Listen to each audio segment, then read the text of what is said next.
Bonjour à tous, je suis Cécile Martinez, enquêtrice à l'INSEE Biréseau, donc ménage et prix, depuis 2009 à l'ADR Île-de-France. Je travaille dans le quartier est parisien et donc cette année je fête mes 15 ans. Je m'appelle Anthony Pavio, j'ai 40 ans, je suis enseignant, j'habite à Paris dans le 20e arrondissement. Suivant le protocole, je suis d'abord allée en repérage. Donc, le repérage consiste à aller sur place, donc à l'adresse qui nous est fournie, et d'essayer de rentrer dans l'immeuble pour pouvoir s'assurer que la personne habite toujours cette adresse. Et bah, la difficulté, c'est d'accéder aux boîtes aux lettres. En ce qui concerne Anthony, ça a été très simple. Il habitait un grand immeuble avec du va-et-vient, avec un digicode à jour. Donc, du coup, son nom était sur le digicode, ce qui n'est pas toujours le cas. Et donc, j'ai pu rentrer facilement dans l'immeuble et m'assurer qu'il habitait là. Et je lui ai envoyé le courrier. J'ai appris que j'ai été sélectionné pour répondre à l'enquête par courrier postal, reçu tout simplement dans ma boîte aux lettres. Ma réaction au début, j'ai eu deux réactions simultanées, on va dire. J'étais un peu partagé. La première, c'était mon devoir civique. Qui prenait le dessus et qui disait ah bon bah, si j'ai été sélectionné, il faut que je le fasse. Et puis d'un côté, j'étais honoré.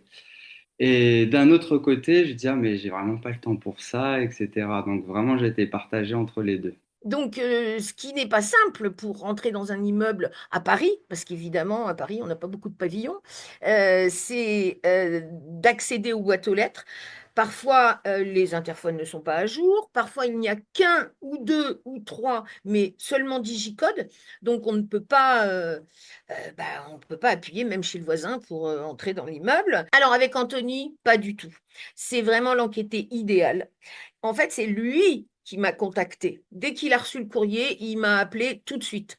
Il était d'accord, on a donc pris rendez-vous. Enfin, c'était vraiment l'enquêté idéal. Je n'ai pu vérifier que c'était une enquêtrice de l'INSEE que lors de sa venue à mon domicile, puisqu'elle avait une carte qu'elle m'a présentée automatiquement. Sinon, j'ai envie de dire que le courrier, il avait l'air vrai. Du coup, vu aussi le contenu du questionnaire, etc., je pense pas qu'il y ait de nombreuses personnes qui viennent passer 2 heures chez quelqu'un pour poser des questions aussi pointilleuses. Par contre, d'habitude, c'est rarement comme ça. Donc, si on a réussi à être sûr que la personne habite toujours à cet endroit, on lui téléphone, on lui envoie un mail. Si on n'a pas de nouvelles, on y retourne. On dépose un avis de passage, éventuellement deux avis de passage. Et puis ensuite, on lui envoie une relance. Voilà, on a plusieurs façons de faire pour essayer de les contacter. Je connais l'INSEE déjà par le recensement. Je pense qu'on est tous passés par là à un moment donné dans notre vie. Donc, c'est la première fois que j'ai entendu parler de l'INSEE, c'était à ce moment-là. Et puis régulièrement, je suis inscrit à une newsletter, celle du servicepublic.fr, et donc du coup, ça parle régulièrement de l'INSEE, de ses statistiques, etc. Et pareillement, pendant mon cursus professionnel et même de formation, j'ai eu à utiliser des statistiques de l'INSEE parce que j'ai fait des études en sociologie, etc. Et c'est vrai que c'était vraiment pratique d'utiliser ces données. Monsieur Anthony, encore une fois, c'est l'enquêté idéal. Je n'ai pas eu besoin de le convaincre. Il était déjà convaincu. Par contre, la plupart du temps, on tombe sur des personnes qui, des fois, même ne connaissent pas l'INSEE. Donc là, on part de très loin.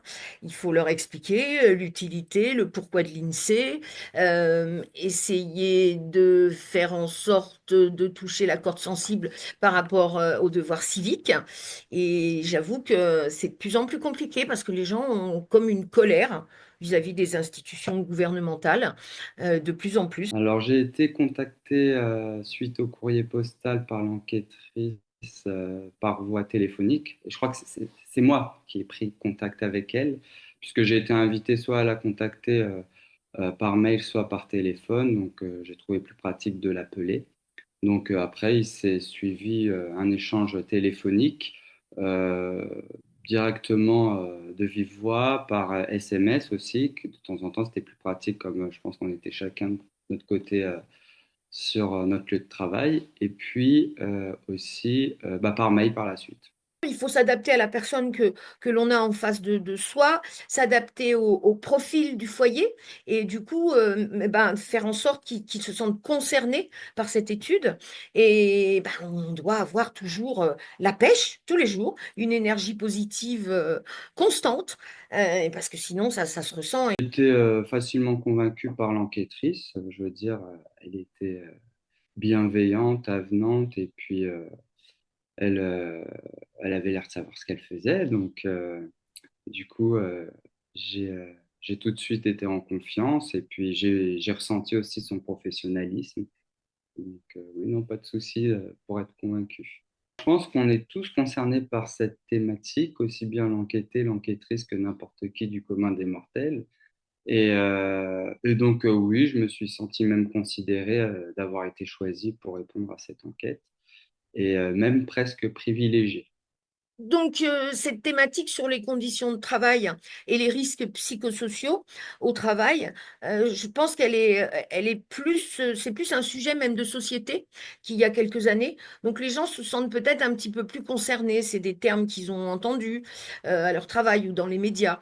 Mais bon, la difficulté, elle est ailleurs. C'est de les persuader de On répondre. m'a pas étonné que l'INSEE traite ce genre de thématique, puisque, enfin, pour avoir déjà consulté le site internet et travaillé sur quelques données de l'INSEE, j'ai vu que bah, leur champ d'exploration était très varié et très large. Donc, du coup, non, ça m'a pas surpris plus que ça. La première fois, quand il y a une prise de contact en face à face, donc sur le palier, ils sont surpris. Il faut leur expliquer qu'ils ont été tirés au sort. Ça, c'est, ils ont un petit peu du mal à le croire. Donc, faut trouver la blague ou leur donner un exemple pour leur prouver qu'effectivement, bah, ils ont été tirés au sort. L'humour, ça marche très bien quand même, hein. Il faut les mettre à l'aise. Et effectivement, ça se passe pas comme avec Anthony. Mais pourquoi? Mais de quoi il s'agit? Mais voilà, on a toutes les questions, mais on sait y répondre. Je savais tout à fait que les enquêteurs pouvaient se déplacer à domicile. Enfin, non, pas du tout. Je pensais que justement, ça allait se faire directement soit en visio, soit par téléphone, même par mail, à l'écrit, etc. Bon, ça aurait été fastidieux vu le nombre de questions. Je m'attendais pas non plus à tout ça. Et oui, bah non. Et puis, bah, moi, je préfère même être en contact direct avec les enquêteurs, savoir à qui j'ai affaire et à qui je confie mes réponses. Je veux dire, bon, moi, ça me dérangeait pas du tout de recevoir et d'accueillir l'enquêtrice. Vraiment, ça s'est passé de façon tout à fait naturelle, agréable, conviviale.